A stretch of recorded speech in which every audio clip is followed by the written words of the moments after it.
What is the absolute worst thing that can happen to you right before you drop into a high-stakes competitive paintball tournament?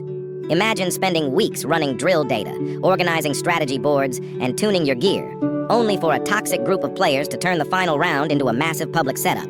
The top player at the local arena was a guy named Dylan, who was the owner's favorite regular. He was backed up by his usual crew: Blake, Christian, Tanner, Justin, and Dylan's younger brother, Austin. They loved being the center of attention, and because they wanted to look like absolute legends while knocking everyone else down, they decided to hijack the arena's main megaphone. Right as all the teams gathered in the staging area, Dylan and his crew took over the speaker system to broadcast a massive, uninvited presentation on the top 5 worst paintball fails, intentionally highlighting clips of everyday mistakes from other local players just to humiliate them and mess with everyone's confidence before the tournament. The 6 of them stood by the staging racks laughing, completely convinced they owned the arena. To make themselves look like the ultimate tactical heroes, Dylan and his crew had volunteered to manage the central equipment shed and transport the official high-grade tournament paint tubes to the player lockers. My plan was to stay focused and take home the trophy. But right as we were supposed to head out to the main field, the entire staging area went into a total panic. Suddenly, the head referee burst through the doors alongside 2 security guards, pointing straight at my gear bag. They marched over, ordered me to step back, and pulled a massive container of frozen illegal hard paintballs and a modified tank regulator right out of my bag. Before I could even open my mouth, Dylan looked at the referee with fake horror and said, "Oh my gosh, I am so sorry, ref.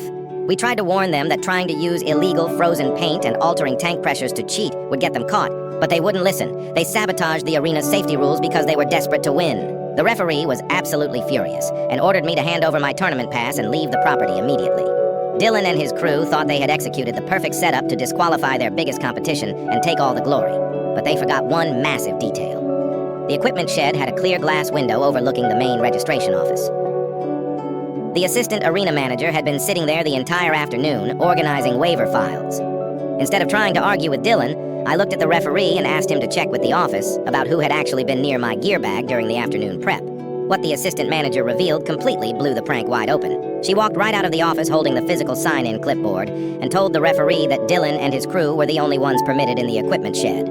She had literally witnessed Dylan using his VIP keys to unlock my gear locker when the room was empty, while Blake and Christian stood watch. To make matters worse, Tanner had accidentally dropped his barrel plug inside. The manager found Tanner's custom barrel plug in my bag, along with Dylan's note. "Put the frozen paint in their bag, let the ref find it, then we'll sweep the tournament and take the credit." The room went dead silent. Dylan cried setup, but the ref didn't buy it for a second. All 6 were stripped of their privileges and banned from the arena for life. The ref apologized, and the crowd cheered as we crushed the final round and took home the trophy. Subscribe for more.